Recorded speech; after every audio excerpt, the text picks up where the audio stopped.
Red carpet ಸ್ವಾಗತವನ್ನು ಕೊಡಲಾಗಿದೆ ಯಾರಿಗೆ ನಕ್ಸಲೈಟರಿಗೆ ಅನ್ನುವಂಥದ್ದು.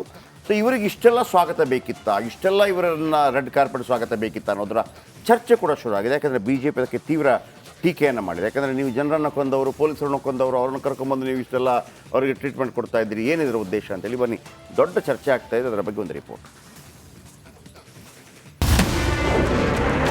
ಕಾಡಿನಿಂದ ನಾಡಿಗೆ ಬಂದ 6 ನಕ್ಸಲರು. ಶರಣಾದವರಿಗೆ ಬೇಕಿತ್ತ ರೆಡ್ ಕಾರ್ಪೆಟ್. ಕರ್ನಾಟಕದ ಕಾಡಿನಲ್ಲಿ ಅಡಗಿದ್ದ ಮುಂಡಗಾರು ಲತಾ, ಸುಂದರಿ, ಜಯಣ್ಣ, ವನಜಾಕ್ಷಿ, ಕೇರಳದ ಜೀಶಾ ಹಾಗೂ ತಮಿಳುನಾಡಿನ ಕೆ ವಸಂತ ರಕ್ತಪಾತದ ಕರಾಳ ಅಧ್ಯಾಯಕ್ಕೆ ತೆರೆ ಎಳೆದಿದ್ದಾರೆ.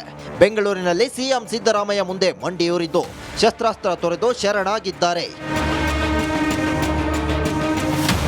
ಸಿಎಂ ಗೃಹ ಕಚೇರಿ ಕೃಷ್ಣಾದಲ್ಲಿ CM Siddaramaiah, DCM DK Shivakumar, ಗೃಹ ಸಚಿವ ಪರಮೇಶ್ವರ್, ಜಾರ್ಜ್ ಹಾಗೂ ಪೊಲೀಸ್ ಅಧಿಕಾರಿಗಳ ಸಮ್ಮುಖದಲ್ಲಿ 6 ನಕ್ಸಲರು ಶರಣಾದರು. ಈ ವೇಳೆ ನಕ್ಸಲರಿಗೆ ಸಿಎಂ ಸಿದ್ದರಾಮಯ್ಯ ಸಂವಿಧಾನದ ಪ್ರತಿ ಹಾಗೂ ಗುಲಾಬಿ ಹೂ ನೀಡಿದ್ರು. ಬಳಿಕ ಮಾಧ್ಯಮದ ಮೂಲಕ ಶರಣಾಗಿರುವುದಾಗಿ ಮುಂಡಗಾರು ಲತಾ ಹೇಳಿದ್ರು. ಅದೇ ಎಲ್ಲ ಮಾಧ್ಯಮದ ಮುಂದೆ ಒಂದು ಮಾತು ಹೇಳಬೇಕು ಅಂತ ಹೇಳಿದ್ರೆ, ನಮಗೆ ಮುಖ್ಯವಾಹಿನಿಗೆ ಬರೋದಕ್ಕೆ ಮಾನ್ಯ ಮುಖ್ಯಮಂತ್ರಿಯವರು ತುಂಬ ಗೌರವದಿಂದ ಮತ್ತು ಭಾಳ ಪೂರ್ವಕವಾಗಿ ನಮ್ಮನ್ನು ಗೌರವಿಸಿದ್ದಾರೆ. ನಾವು ಕೂಡ ಅವ್ರಿಗೆ ಅಭಿನಂದನೆಗಳನ್ನು ಹೇಳ್ತೀವಿ ಮತ್ತು ಧನ್ಯವಾದಗಳನ್ನು ಹೇಳ್ತಾ, ನಿಮಗೆ ಪುನರ್ವಸತಿಗೆ ಅವಕಾಶಗಳನ್ನು ಈ ಪ್ಯಾಕೇಜ್ ಮುಖಾಂತರ ಒದಗಿಸಲಾಗುವುದು, ನಿಮ್ಮ ಮೇಲಿನ ಕಾನೂನು ಪ್ರಕ್ರಿಯೆಗಳನ್ನು ತ್ವರಿತವಾಗಿ ಬಗೆಹರಿಸಲಾಗುವುದು ಅಂತ ಅದು ಅವರಿಗೆ ರೀಚ್ ಆಗಿ ಆಮೇಲೆ ಅವರು ನಮ್ಮನ್ನು ಕಾಂಟ್ಯಾಕ್ಟ್ ಮಾಡಿ ಕೆಲವರು ಸಿಂಪತೈಸರ್ಸ್ ಮುಖಾಂತರ ಆನಂತರ ಈ ಮಾತುಕತೆಗಳೆಲ್ಲ ನಡೆದು ಅವ್ರ ಶರಣಾಗತಿ ಅನ್ನುವಂಥದ್ದು ಇವತ್ತು ಸಂಭವಿಸಿದೆ. ಇವತ್ತು 6 ಜನರು ಕೂಡ ಅವರ ಹೋರಾಟದ ಹಾದಿಯನ್ನು ಬಿಟ್ಟು ಪರಿವರ್ತನೆಗೊಂಡು ಇವತ್ತು ಮುಖ್ಯವಾಹಿನಿಗೆ ಬರಲಿಕ್ಕೆ ತೀರ್ಮಾನ ಮಾಡಿ ಇವತ್ತು ನನ್ನ ಮುಂದೆ, ಉಪಮುಖ್ಯಮಂತ್ರಿಗಳ ಮುಂದೆ ಮತ್ತು ಗೃಹ ಸಚಿವರು, ಪೊಲೀಸ್ ಅಧಿಕಾರಿಗಳ ಮುಂದೆ ಶರಣಾಗಿದ್ದಾರೆ. ಶರಣಾಗಲು ಬಯಸಿ ಮುಂದೆ ಬಂದ ನಕ್ಸಲರಿಗೆ ಹಾಗೂ ಪಾತಕಿಗಳಿಗೆ ರೆಡ್ ಕಾರ್ಪೆಟ್ ಹಾಕಬೇಕಿತ್ತಾ ಅನ್ನೋ ಚರ್ಚೆ ಹೆಚ್ಚಾಗಿದೆ. ಚಿಕ್ಕಮಗಳೂರಿನಿಂದ ಬೆಂಗಳೂರಿಗೆ ಕರೆತಂದು ಸಿಎಂ ಸಮ್ಮುಖದಲ್ಲಿ ಸರೆಂಡರ್ ಆಗುವ ಅವಶ್ಯಕತೆ ಇರಲಿಲ್ಲ ಅಂತ ಬಿಜೆಪಿ ನಾಯಕರು ಕಿಡಿಕಾರಿದ್ದಾರೆ. ಸಿದ್ದರಾಮಯ್ಯನವರ ಕಚೇರಿ, ಮುಖ್ಯಮಂತ್ರಿಗಳ ಕಚೇರಿ ಸಂಪೂರ್ಣವಾಗಿ ನಕ್ಸಲ್ ವಿಚಾರಧಾರೆಯಿಂದ ತುಂಬಿಕೊಂಡಿದೆ ಅನ್ನೋದು ಅನ್ನಿಸ್ತಾ ಇದೆ. ಅದರ ಮುಂದುವರಿದ ಭಾಗ ಈಗ ಬರ್ತಾ ಇರುವಂಥ ಸುದ್ದಿಗಳು, ಅವರು ಮುಖ್ಯಮಂತ್ರಿಗಳ ಸಮ್ಮುಖದಲ್ಲೇ ಶರಣಾಗ್ತಿದ್ದೀವಿ ಅಂತಂದರೆ ಈ ಸರ್ಕಾರವನ್ನು ನಕ್ಸಲರು ನಡೆಸ್ತಾ ಇದ್ದಾರೆ ಅನ್ನುವಷ್ಟರ ಮಟ್ಟಿಗೆ ಅನುಮಾನಗಳು ಬರಲಿಕ್ಕೆ ಪ್ರಾರಂಭ ಆಗಿದೆ. ಸಮಾಜಘಾತುಕ ಶಕ್ತಿಯಾಗಿ ಸಮಾಜದಲ್ಲಿ ಬೆಳೆದಿದ್ದಂಥ ಈ ವ್ಯಕ್ತಿಗಳಿಗೆ ನೀವು ರೆಡ್ ಕಾರ್ಪೆಟ್ ಹಾಕಿ ಮುಖ್ಯಮಂತ್ರಿಗಳ ಗೃಹ ಕಚೇರಿಯಲ್ಲಿ ನೀವು ಅವರನ್ನು ಶರಣಾಗತಿ ಪ್ರಕ್ರಿಯೆಯನ್ನು ಮಾಡ್ತಾ ಇದ್ದೀರಿ ಅಂತ ಹೇಳಿದರೆ, ಏನೋ ಕಾಡಿನಲ್ಲಿದ್ದಂಥ ನಕ್ಸಲರನ್ನು ನಾಡಿನಲ್ಲಿ ಬಂದು ನಕ್ಸಲಿಸಮ್ ಮಾಡಲಿಕ್ಕೆ ನೀವು ಪ್ರೋತ್ಸಾಹ ಕೊಡ್ತಾ ಇರ್ತಕ್ಕಂಥದ್ದು. 6 ಜನ ನಕ್ಸಲರು ಕಾಡಿನಿಂದ ನಾಡಿಗೆ ಬಂದು ನಾಡಿನಿಂದ ಜೈಲಿಗೆ ಹೋಗಿ ವಾಪಸ್ ಮುಖ್ಯ ವಾಹಿನಿಗೆ ಬರಲು ಮುಂದಾಗಿದ್ದಾರೆ. ಆದರೆ ಇವೆಲ್ಲದರ ನಡುವೆ ಕೊಲೆ ಪಾತಕಿಗಳಿಗೆ ಈ ರೀತಿ ರಾಜಮರ್ಯಾದೆ ಕೊಟ್ಟಿದ್ಯಾಕೆ ಅನ್ನೋದಕ್ಕೆ ಕಾಂಗ್ರೆಸ್ ನಾಯಕರೇ ಉತ್ತರಿಸಬೇಕಿದೆ. Bureau report, Republic Kannada. Red carpet ಸ್ವಾಗತವನ್ನು ಕೊಡಲಾಗಿದೆ ಯಾರಿಗೆ ನಕ್ಸಲೈಟರಿಗೆ ಅನ್ನುವಂಥದ್ದು. ಸೊ ಇವರಿಗೆ ಇಷ್ಟೆಲ್ಲ ಸ್ವಾಗತ ಬೇಕಿತ್ತಾ, ಇಷ್ಟೆಲ್ಲ ಇವರನ್ನು ರೆಡ್ ಕಾರ್ಪೆಟ್ ಸ್ವಾಗತ ಬೇಕಿತ್ತಾ ಅನ್ನೋದರ ಚರ್ಚೆ ಕೂಡ ಶುರು ಆಗಿದೆ. ಯಾಕಂದರೆ BJP ಅದಕ್ಕೆ ತೀವ್ರ ಟೀಕೆಯನ್ನು ಮಾಡಿದೆ. ಯಾಕಂದರೆ ನೀವು ಜನರನ್ನು ಕೊಂದವರು, ಪೊಲೀಸರನ್ನು ಕೊಂದವರು, ಅವ್ರನ್ನ ಕರ್ಕೊಂಬಂದು ನೀವು ಇಷ್ಟೆಲ್ಲ ಅವರಿಗೆ ಟ್ರೀಟ್ಮೆಂಟ್ ಕೊಡ್ತಾ ಇದ್ದೀರಿ, ಏನಿದ್ರ ಉದ್ದೇಶ ಅಂತೇಳಿ ಬನ್ನಿ ದೊಡ್ಡ ಚರ್ಚೆ ಆಗ್ತಾ ಇದೆ. ಅದರ ಬಗ್ಗೆ ಒಂದು ರಿಪೋರ್ಟ್. ಕಾಡಿನಿಂದ ನಾಡಿಗೆ ಬಂದ 6 ನಕ್ಸಲರು. ಶರಣಾದವರಿಗೆ ಬೇಕಿತ್ತ ರೆಡ್ ಕಾರ್ಪೆಟ್.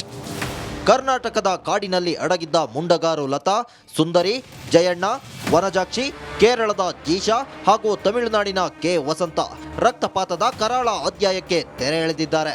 ಬೆಂಗಳೂರಿನಲ್ಲಿ ಸಿಎಂ ಸಿದ್ದರಾಮಯ್ಯ ಮುಂದೆ ಮಂಡಿಯೂರಿದ್ದು ಶಸ್ತ್ರಾಸ್ತ್ರ ತೊರೆದು ಶರಣಾಗಿದ್ದಾರೆ.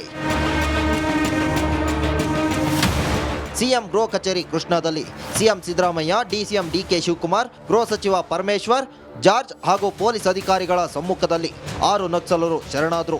ಈ ವೇಳೆ ನಕ್ಸಲರಿಗೆ ಸಿಎಂ ಸಿದ್ದರಾಮಯ್ಯ ಸಂವಿಧಾನದ ಪ್ರತಿ ಹಾಗೂ ಗುಲಾಬಿ ಹೂ ನೀಡಿದ್ರು. ಬಳಿಕ ಮಾಧ್ಯಮದ ಮೂಲಕ ಶರಣಾಗಿರುವುದಾಗಿ ಮುಂಡಗಾರು ಲತಾ ಹೇಳಿದ್ರು. ಅದೇ ಎಲ್ಲ ಮಾಧ್ಯಮದ ಮುಂದೆ ಒಂದು ಮಾತು ಹೇಳಬೇಕು ಅಂತ ಹೇಳಿದ್ರೆ ನಮಗೆ ಮುಖ್ಯವಾಹಿನಿಗೆ ಬರೋದಕ್ಕೆ ಮಾನ್ಯ ಮುಖ್ಯಮಂತ್ರಿಯವರು ತುಂಬ ಗೌರವದಿಂದ ಮತ್ತು ಭಾಳ ಪೂರ್ವಕವಾಗಿ ನಮ್ಮನ್ನು ಗೌರವಿಸಿದ್ದಾರೆ. ನಾವು ಕೂಡ ಅವ್ರಿಗೆ ಅಭಿನಂದನೆಗಳನ್ನು ಹೇಳ್ತೀವಿ ಮತ್ತು ಧನ್ಯವಾದಗಳನ್ನು ಹೇಳ್ತಾ ನಿಮಗೆ ಪುನರ್ವಸತಿಗೆ ಅವಕಾಶಗಳನ್ನು ಈ ಪ್ಯಾಕೇಜ್ ಮುಖಾಂತರ ಒದಗಿಸಲಾಗುವುದು. ನಿಮ್ಮ ಮೇಲಿನ ಕಾನೂನು ಪ್ರಕ್ರಿಯೆಗಳನ್ನು ತ್ವರಿತವಾಗಿ ಬಗೆಹರಿಸಲಾಗುವುದು ಅಂತ ಅದು ಅವರಿಗೆ ರೀಚ್ ಆಗಿ ಆಮೇಲೆ ಅವರು ನಮ್ಮನ್ನು ಕಾಂಟ್ಯಾಕ್ಟ್ ಮಾಡಿ ಕೆಲವರು ಸಿಂಪತೈಸರ್ಸ್ ಮುಖಾಂತರ ಆನಂತರ ಈ ಮಾತುಕತೆಗಳೆಲ್ಲ ನಡೆದು ಅವ್ರ ಶರಣಾಗತಿ ಅನ್ನುವಂಥದ್ದು ಇವತ್ತು ಸಂಭವಿಸಿದೆ. ಇವತ್ತು 6 ಜನರು ಕೂಡ ಅವರ ಹೋರಾಟದ ಹಾದಿಯನ್ನು ಬಿಟ್ಟು ಪರಿವರ್ತನೆಗೊಂಡು ಇವತ್ತು ಮುಖ್ಯವಾಹಿನಿಗೆ ಬರಲಿಕ್ಕೆ ತೀರ್ಮಾನ ಮಾಡಿ ಇವತ್ತು ನನ್ನ ಮುಂದೆ, ಉಪಮುಖ್ಯಮಂತ್ರಿಗಳ ಮುಂದೆ ಮತ್ತು ಗೃಹ ಸಚಿವರು, ಪೊಲೀಸ್ ಅಧಿಕಾರಿಗಳ ಮುಂದೆ ಶರಣಾಗಿದ್ದಾರೆ. ಶರಣಾಗಲು ಬಯಸಿ ಮುಂದೆ ಬಂದ ನಕ್ಸಲರಿಗೆ ಹಾಗೂ ಪಾತಕಿಗಳಿಗೆ ರೆಡ್ ಕಾರ್ಪೆಟ್ ಹಾಕಬೇಕಿತ್ತಾ ಅನ್ನೋ ಚರ್ಚೆ ಹೆಚ್ಚಾಗಿದೆ. ಚಿಕ್ಕಮಗಳೂರಿನಿಂದ ಬೆಂಗಳೂರಿಗೆ ಕರೆತಂದು ಸಿಎಂ ಸಮ್ಮುಖದಲ್ಲಿ ಸರೆಂಡರ್ ಆಗುವ ಅವಶ್ಯಕತೆ ಇರಲಿಲ್ಲ ಅಂತ ಬಿಜೆಪಿ ನಾಯಕರು ಕಿಡಿಕಾರಿದ್ದಾರೆ. ಸಿದ್ದರಾಮಯ್ಯನವರ ಕಚೇರಿ, ಮುಖ್ಯಮಂತ್ರಿಗಳ ಕಚೇರಿ ಸಂಪೂರ್ಣವಾಗಿ ನಕ್ಸಲ್ ವಿಚಾರಧಾರೆಯಿಂದ ತುಂಬಿಕೊಂಡಿದೆಯೋ ಅಂತ ಅನ್ನಿಸ್ತಾ ಇದೆ. ಅದರ ಮುಂದುವರಿದ ಭಾಗ ಈಗ ಬರ್ತಾ ಇರುವಂಥ ಸುದ್ದಿಗಳು, ಅವರು ಮುಖ್ಯಮಂತ್ರಿಗಳ ಸಮ್ಮುಖದಲ್ಲೇ ಶರಣಾಗ್ತಿದ್ದೀವಿ ಅಂತಂದರೆ ಈ ಸರ್ಕಾರವನ್ನು ನಕ್ಸಲರು ನಡೆಸ್ತಾ ಇದ್ದಾರೆ ಅನ್ನುವಷ್ಟರ ಮಟ್ಟಿಗೆ ಅನುಮಾನಗಳು ಬರಲಿಕ್ಕೆ ಪ್ರಾರಂಭ ಆಗಿದೆ. ಸಮಾಜಘಾತುಕ ಶಕ್ತಿಯಾಗಿ ಸಮಾಜದಲ್ಲಿ ಬೆಳೆದಿದ್ದಂತಹ ಈ ವ್ಯಕ್ತಿಗಳಿಗೆ ನೀವು ರೆಡ್ ಕಾರ್ಪೆಟ್ ಹಾಕಿ ಮುಖ್ಯಮಂತ್ರಿಗಳ ಗೃಹ ಕಚೇರಿಯಲ್ಲಿ ನೀವು ಅವರನ್ನು ಶರಣಾಗತಿ ಪ್ರಕ್ರಿಯೆಯನ್ನು ಮಾಡ್ತಾ ಇದ್ದೀರಿ ಅಂತ ಹೇಳಿದರೆ, ಏನೋ ಕಾಡಿನಲ್ಲಿದ್ದಂಥ ನಕ್ಸಲರನ್ನು ನಾಡಿನಲ್ಲಿ ಬಂದು ನಕ್ಸಲಿಸಮ್ ಮಾಡಲಿಕ್ಕೆ ನೀವು ಪ್ರೋತ್ಸಾಹ ಕೊಡ್ತಾ ಇರ್ತಕ್ಕಂಥದ್ದು. 6 ಜನ ನಕ್ಸಲರು ಕಾಡಿನಿಂದ ನಾಡಿಗೆ ಬಂದು ನಾಡಿನಿಂದ ಜೈಲಿಗೆ ಹೋಗಿ ವಾಪಸ್ ಮುಖ್ಯ ವಾಹಿನಿಗೆ ಬರಲು ಮುಂದಾಗಿದ್ದಾರೆ. ಆದರೆ ಇವೆಲ್ಲದರ ನಡುವೆ ಕೊಲೆ ಪಾತಕಿಗಳಿಗೆ ಈ ರೀತಿ ರಾಜಮರ್ಯಾದೆ ಕೊಟ್ಟಿದ್ಯಾಕೆ ಅನ್ನೋದಕ್ಕೆ ಕಾಂಗ್ರೆಸ್ ನಾಯಕರೇ ಉತ್ತರಿಸಬೇಕಿದೆ. Bureau report, Republic Kannada. Red carpet ಸ್ವಾಗತವನ್ನು ಕೊಡಲಾಗಿದೆ ಯಾರಿಗೆ? ನಕ್ಸಲೈಟರಿಗೆ ಅನ್ನುವಂಥದ್ದು. ಸೊ ಇವರಿಗೆ ಇಷ್ಟೆಲ್ಲ ಸ್ವಾಗತ ಬೇಕಿತ್ತಾ, ಇಷ್ಟೆಲ್ಲ ಇವರನ್ನು ರೆಡ್ ಕಾರ್ಪೆಟ್ ಸ್ವಾಗತ ಬೇಕಿತ್ತಾ ಅನ್ನೋದರ ಚರ್ಚೆ ಕೂಡ ಶುರು ಆಗಿದೆ. ಯಾಕಂದರೆ ಬಿ ಜೆ ಪಿ ಅದಕ್ಕೆ ತೀವ್ರ ಟೀಕೆಯನ್ನು ಮಾಡಿದೆ. ಯಾಕಂದರೆ ನೀವು ಜನರನ್ನು ಕೊಂದವರು, ಪೊಲೀಸರನ್ನು ಕೊಂದವರು, ಅವ್ರನ್ನ ಕರ್ಕೊಂಬಂದು ನೀವು ಇಷ್ಟೆಲ್ಲ ಅವರಿಗೆ ಟ್ರೀಟ್ಮೆಂಟ್ ಕೊಡ್ತಾ ಇದ್ದೀರಿ, ಏನಿದ್ರ ಉದ್ದೇಶ ಅಂತೇಳಿ ಬನ್ನಿ ದೊಡ್ಡ ಚರ್ಚೆ ಆಗ್ತಾ ಇದೆ. ಅದರ ಬಗ್ಗೆ ಒಂದು ರಿಪೋರ್ಟ್. ಕಾಡಿನಿಂದ ನಾಡಿಗೆ ಬಂದ 6 ನಕ್ಸಲರು. ಶರಣಾದವರಿಗೆ ಬೇಕಿತ್ತ ರೆಡ್ ಕಾರ್ಪೆಟ್.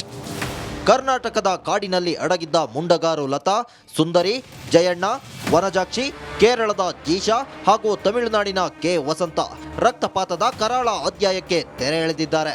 ಬೆಂಗಳೂರಿನಲ್ಲಿ ಸಿಎಂ ಸಿದ್ದರಾಮಯ್ಯ ಮುಂದೆ ಮಂಡಿಯೂರಿದ್ದು ಶಸ್ತ್ರಾಸ್ತ್ರ ತೊರೆದು ಶರಣಾಗಿದ್ದಾರೆ.